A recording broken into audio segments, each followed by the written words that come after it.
¿Qué harías si supieras lo que va a pasar, incluso si solo son unos segundos antes? Es la extraña y escalofriante sensación que conocemos como déjà vu. Hoy, en Déjà Vu, Memorias del Futuro, profundizaremos en 3 historias reales de personas comunes atrapadas en el ciclo del tiempo. Nuestra primera historia comienza el 12 de marzo de 2018. Laura, una joven universitaria, tomó el autobús de vuelta a casa después de una jornada agotadora. El ambiente era normal. La luz de la tarde entraba por los cristales sucios, pero justo antes de que se sentara, sintió una punzada, un recuerdo vívido y aterradoramente familiar. Tuvo la certeza absoluta de que toda la interacción que iba a experimentar ya había ocurrido, con exactitud fotográfica. Un hombre desconocido, sentado justo a su lado, iniciaría una conversación sobre el extraño clima de primavera. Laura conocía cada inflexión de su voz, cada palabra que diría sobre la lluvia inoportuna. Cuando el hombre se giró y dijo, «¿Qué día tan loco, no cree?», Laura no pudo evitar responder con la frase exacta que él diría un segundo después. «Parece que el cielo no se decide». Para ella, el tiempo no estaba corriendo, sino repitiéndose.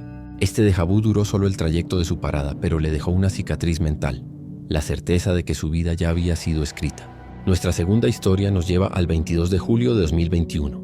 Marco, un contable solitario, buscaba evadirse en una antigua cafetería. Al pasear por un estante de libros viejos, sintió una atracción ineludible por un tomo desgastado. Al tomarlo, su mente se inundó con la imagen clara y nítida de la página 87. No solo la página, sino un escalofriante mensaje subrayado en rojo brillante. «Estás solo». Marco luchó contra el impulso, pensando que era solo fatiga, pero la imagen era demasiado real. Con manos temblorosas abrió el libro en la página 87. El mensaje no estaba allí, estaba en la página 103. El déjà vu se había equivocado en la ubicación, pero no en el mensaje ni en la tinta roja. El conocimiento que había recibido era real, aunque ligeramente desfasado. ¿Por qué el futuro le enviaría esa advertencia en ese momento? Marco nunca volvió a leer un libro con la misma calma. Finalmente, la experiencia más perturbadora le ocurrió a Daniel el 5 de enero de 2023. Daniel se despertó de golpe a las 3 de la mañana, no por un ruido, sino por una ansiedad gélida. Al mirar su móvil vio una llamada perdida de su madre. En ese instante, antes de que su cerebro pudiera procesarlo, su mente reprodujo el futuro inmediato. El buzón de voz, la voz quebrada de su madre, un tono de pánico que nunca había escuchado. Fue una escena de 2 segundos, pero lo sintió como una eternidad. Mientras la escena se desvanecía, el móvil comenzó a vibrar. Era su madre, llamando de nuevo. Daniel contestó aterrado, esperando la voz que había escuchado en su visión. Pero la línea estaba muda. Se había demorado medio segundo. La llamada se cortó y, tal como había temido, encontró el buzón de voz. Era la voz quebrada de su madre. El déjà vu le había mostrado la tragedia y la impotencia de no poder evitarla. Estas son las historias de personas comunes y corrientes a las que el tiempo les jugó una mala pasada. El futuro se filtró en su presente, dejando una duda persistente. Soy Sergio el Champ, y me encantaría saber si esto les ha pasado a ustedes. Si han vivido un déjà vu tan impactante como estos, cuéntenos su experiencia en los comentarios. Nos vemos en el futuro. Bienvenidos de nuevo a Déjà Vu, Memorias del Futuro. Si la primera parte nos hizo cuestionar el tiempo personal, hoy viajaremos al sur, donde la Tierra misma parece tener recuerdos y alberga portales que la ciencia no puede cerrar. Prepárense para 3 finales que nunca se escribieron. Nuestra primera parada nos lleva al norte de México, a la infame zona del silencio en el desierto de Chihuahua. Este lugar es un imán para anomalías electromagnéticas. El 15 de mayo de 1983, 2 geólogos, buscando muestras en una zona remota, experimentaron lo que solo se puede describir como un salto temporal. Sus radios fallaron, sus brújulas giraron locamente, y al intentar reparar su vehículo, escucharon un zumbido bajo, como si el propio desierto estuviera vibrando. Ambos juran que estuvieron perdidos por tan solo 20 minutos. Sin embargo, al regresar a la civilización, se dieron cuenta de que su campamento había sido consumido por la arena y que, según sus bitácoras de viaje, habían estado desaparecidos por 3 días enteros. ¿A dónde fueron esos 3 días? No tienen memoria, solo un vacío aterrador y la certeza de que el tiempo, en ese rincón del planeta, simplemente no existe de forma lineal. Avanzamos hasta el sur del continente, a la desolada estación La Boca en Argentina. Las historias de trenes fantasmas son comunes, pero la de la locomotora de octubre de 1997 es diferente. Los residentes de los pueblos cercanos afirman que el tren aparece solo cuando alguien en la estación está a punto de enfrentar una elección de vida o muerte. El 2 de octubre de 1997, un hombre llamado Ricardo esperaba el último tren a la capital. De repente, vio una antigua locomotora de vapor que no debería haber estado en servicio desde hacía medio siglo. Su motor crepitaba y las luces interiores parpadeaban con un tono dorado y lúgubre. Ricardo sintió un impulso, un déjà vu de que debía abordar ese tren. La máquina se detuvo frente a él por un instante. Cuando dudó, el tren se puso en marcha sin hacer ruido y desapareció en la niebla. El tren real llegó 10 minutos después.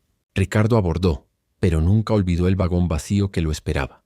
Lo que los lugareños se preguntan hasta hoy es, ¿a dónde iba ese tren fantasma y qué destino evitó Ricardo al no tomarlo? O peor aún, ¿qué destino perdió?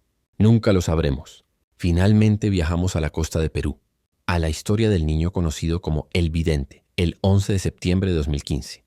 Este niño, un vendedor ambulante, tenía la extraña habilidad de ver los 10 segundos exactos antes de que ocurrieran tragedias menores, principalmente accidentes de tráfico. Él intentó una y otra vez advertir a la gente. En una ocasión gritó a una mujer que no cruzara la calle, y ella, molesta, se detuvo. El camión pasó. Sin embargo, ese mismo camión, al frenar, causó un choque menor pero igualmente doloroso un segundo después. La tragedia no se evitó, solo se desplazó. El vidente se preguntó si sus visiones eran un don o una cruel burla del destino. ¿Somos solo testigos impotentes de un futuro ya tallado en piedra? ¿O podemos alterar la forma de la calamidad? Sus visiones cesaron un día, tan misteriosamente como comenzaron, dejando a la comunidad sin respuesta. Estas son las historias de Sergio el Champ. Soy Sergio el Champ, y si han tenido una experiencia de déjà vu tan vívida como estas, donde el tiempo parece jugarnos bromas pesadas o mostrarnos destinos que no podemos cambiar, quiero leerla. Cuenten su experiencia en los comentarios y analicemos juntos estos misterios sin resolver.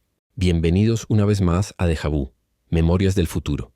Hemos explorado la naturaleza caprichosa del tiempo y cómo se filtra en nuestras vidas. Pero hay una verdad mucho más oscura. ¿Qué pasa cuando el futuro te da una advertencia clara y aún así estás indefenso para evitar el desastre?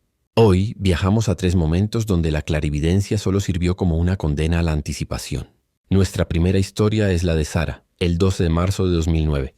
Sara era una mujer de negocios que viajaba frecuentemente. La noche antes de un vuelo transcontinental tuvo un sueño vívido y aterrador. No era un sueño, era una grabación. Veía la cabina del avión, escuchaba la orden de la tripulación y sentía el impacto fatal contra el suelo. El déjà vu fue tan real que cambió su billete y pasó toda la mañana siguiente en el aeropuerto, intentando desesperadamente advertir a la aerolínea, a la policía, a cualquiera. Nadie le creyó. Ella no subió al avión, pero mientras estaba en la sala de espera, vio a la anciana que le había sonreído en su visión y al joven a quien había visto como copiloto. El avión despegó silenciosamente, llevándose consigo la visión y a los pasajeros. Horas después, Sara escuchó la noticia. El avión se había estrellado. La visión de Sara fue perfecta, completa y totalmente inútil.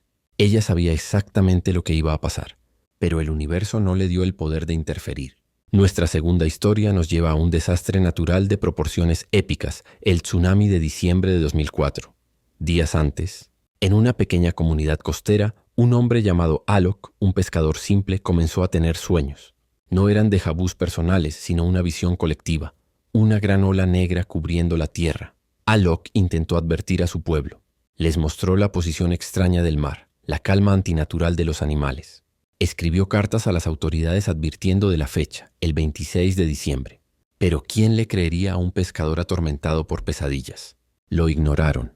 Alok pudo haber huido solo, salvar su propia vida. Pero en lugar de eso permaneció en la playa, gritando hasta el final, intentando inútilmente que la gente corriera. Cuando la ola llegó, Alok estaba allí. Su premonición fue una tortura. Supo el destino de todos, incluida su propia muerte, y tuvo que vivir cada segundo sabiendo que el mañana no llegaría para nadie.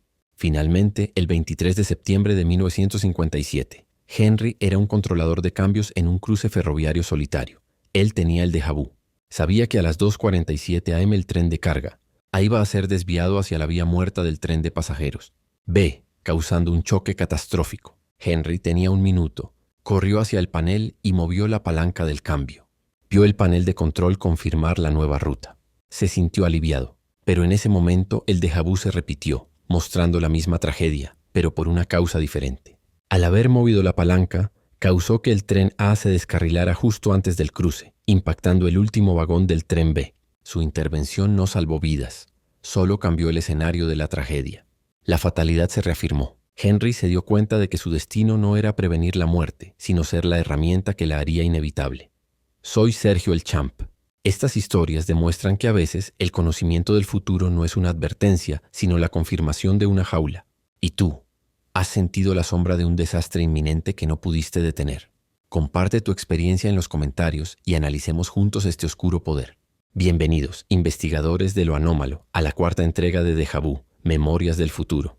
Hemos visto cómo la fatalidad persigue a las personas en el desierto, en el mar y en el aire. Pero hay un lugar donde la indiferencia y la prisa amplifican la desesperanza: la ciudad moderna. Hoy exploramos 3 déjà vus fatales en zonas urbanas, donde el destino se cumple a pesar de la advertencia. Nuestra primera historia sucede en el frenesí diario de un sistema de metro. El 19 de abril de 2018. Elena era una oficinista que esperaba su tren, absorta en su teléfono. Justo cuando la locomotora entraba al túnel, un déjà vu la golpeó con la fuerza de una explosión. Ella vio la escena en tercera persona: el colapso del techo del túnel, el tren descarrilado y el pánico sofocante. Eran apenas 15 segundos antes de que el tren llegara a la estación. Elena gritó, intentó empujar a la gente para que retrocediera de las vías, pero en la hora pico era una mujer histérica en medio de una masa impasible. El tren llegó a la estación. No ocurrió el colapso inmediato, pero 2 paradas más adelante el techo del túnel cedió, exactamente donde su visión lo había predicho. Ella escapó, pero la carga de saber que no solo había visto el futuro, sino que no había podido convencer a nadie, la dejó con una culpa que la ciudad, con su ruido y su prisa, nunca le permitió olvidar. Nuestra segunda historia es de una altura vertiginosa. El 7 de enero de 2022. Ana era una ejecutiva en el piso 50 de un rascacielos. Mientras bebía su café, su déjà vu se manifestó como una perspectiva ajena.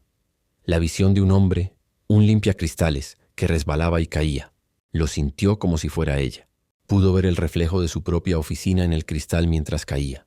Ana reaccionó instintivamente, corriendo hacia la ventana. Vio al limpiacristales real, su arnés ligeramente desgarrado. Intentó abrir la ventana, gritarle, pero el déjà vu era más rápido. Antes de que su mano tocara el pomo, el arnés se partió. Ana solo pudo ver la figura pasar frente al cristal, sin poder hacer nada más que ser testigo de un futuro que se había escrito unos milisegundos antes de que ella pudiera intervenir. El déjà vu no le dio tiempo de salvar, solo de observar. Finalmente viajamos al 31 de octubre de 2015, en una noche de Halloween lluviosa. Julián esperaba en un semáforo de 6 carriles. La ciudad se movía a su ritmo normal y caótico. Su déjà vu le mostró una colisión violenta, un coche rojo que cruzaba en rojo y un camión blanco en la intersección. El impacto focalizado en una pareja de ancianos que cruzaban. Julián tuvo el pensamiento claro de que debía empujar a la pareja fuera de la trayectoria, pero la parálisis del miedo lo congeló. En el instante crucial solo pudo abrir la boca para gritar. El coche rojo pasó el semáforo y se produjo el accidente tal como su visión lo había mostrado. El déjà vu no fue una advertencia, sino un asiento de primera fila para la tragedia. Julián se preguntó si al verlo se había convertido en parte del mecanismo, un engranaje más en la máquina del destino. Soy Sergio el Champ. En la ciudad con millones de vidas moviéndose a la vez, el déjà vu puede sentirse como la voz de la conciencia gritando en un estadio lleno de gente. ¿Y tú? ¿Alguna vez has experimentado un déjà vu urbano fatal? Si has sentido el futuro cumplirse a pesar de tus intentos por cambiarlo, comparte tu historia en los comentarios. Nos vemos en el próximo ciclo.